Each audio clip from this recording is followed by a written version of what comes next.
As Nigeria clocks 64, many keeps wondering if the country is thriving or just surviving.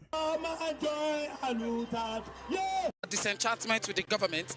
Apparently, this is not a listening government.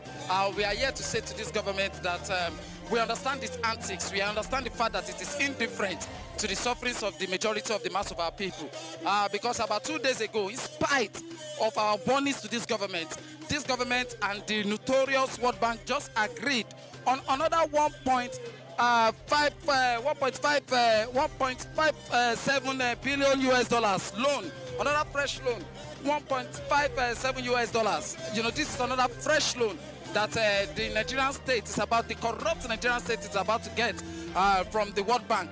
So we are saying at this time that this government is not interested in, changing the fate of the majority of our people. Because you would have expected that this government wouldn't even near the corridors of the IMF, the corridors of World Bank. But no, this government is still insisting on taking more funds. And why are they taking these funds? They are taking these funds again because they needed to take it in order for them to be able to continuously, ruin us, in order to continue to, steal the vast majority, steal the wealth of the vast majority of our people. The IMF loans, the World Bank loans are responsible for the anti-poor policies, the anti-workers policies, the anti-people policies that have kept our people in the conditions that we are facing right now. Let us don't forget the fact that we have been told recently that out of 10 Nigerians, 6 Nigerians are poor. So you have, out of a gathering of 10 Nigerians, you have 6 Nigerians that are poor. In any gathering of 10 Nigerians, 6 are poor. So what that really tell you is that we are moving towards a period where we have been told that majority of Nigerians, as a matter of fact, over 150 million Nigerians are now entering a phase that has been called multidimensional poverty, a phase of multidimensional poverty. And so this government is uninterested in changing, the fate, in changing the tide. And so we are here just this afternoon to say to this government that we understand the fact that it is indifferent, it is not sincere in changing the fate of our people. And because of that fact, we are mobilizing ourselves, we are galvanizing the mass of our people to understand this reality and to push. The President of Nigeria, President Bola Ahmed Tinubu, addressed the nation in the early hours of the day. As I address it today, I am deeply aware of the struggles many of you face in these challenging times. Our administration knows that many of you struggle with rising costs and the search for meaningful employment. I want to assure you that your voices are heard. As your president, I assure you that we are committed to finding sustainable solutions to alleviate the suffering of our citizens.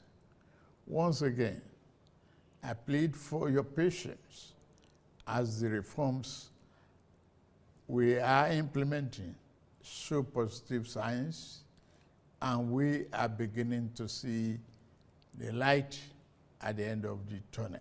In the diaspora, the 64th Independent Day of the Republic of Nigeria was observed and well celebrated.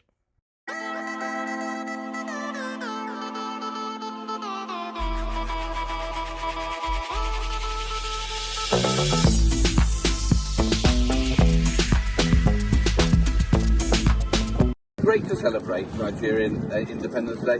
Nigeria has an energy, an amazing ability to make things happen, as long as the government doesn't mess it up. But back at home, major cities like Lagos, Abuja, Ibadan, and so on experienced an outflow of protesters on the streets asking for better governance. The looters, the corrupt cabals, both in the oil sector and whatever sector they may be. Our own independence starts now. Because the independence we got in 1960, they struggled for it. We are struggling for a new independence.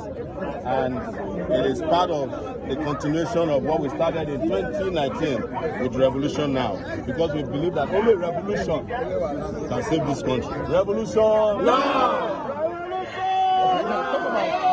colleagues that have actually been arrested, and what cause them? Work is in progress, and part of what we're asking them is to release them today. Everybody has been detained, whether it's in Kaduna, in Abuja, Katsina, or Kano. The federal government is ordered to release them today. If by the end of the day today they don't release all the detained, end bad governance, and end SARS people, some of the end SARS in 2020, we will tell you the next line of action. Thank you.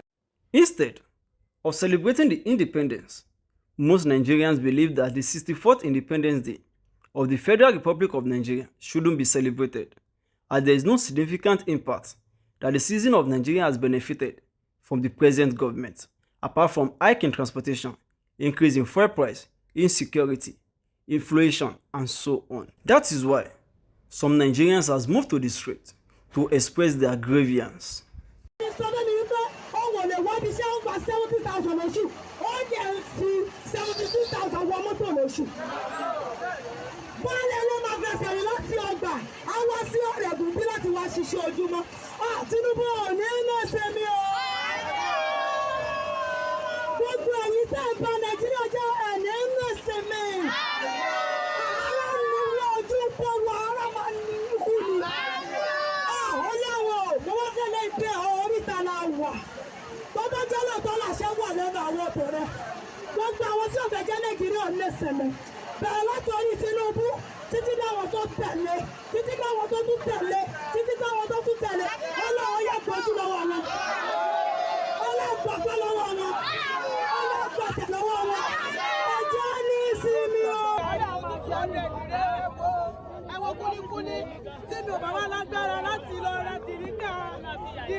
The President of Nigeria, President Bola Ahmed Tinubu, has called on the youth of the country for a dialogue on the existing pressing issues. We don't believe in participating or encouraging any other jamboree. We are not part of that. We are not going to any youth forum or any youth confab. We want the Nigerian people to create their own constitution, and for the constitution to go through a referendum and to become the new basis for relationship amongst Nigerians. We will continue to do so until our demands are met.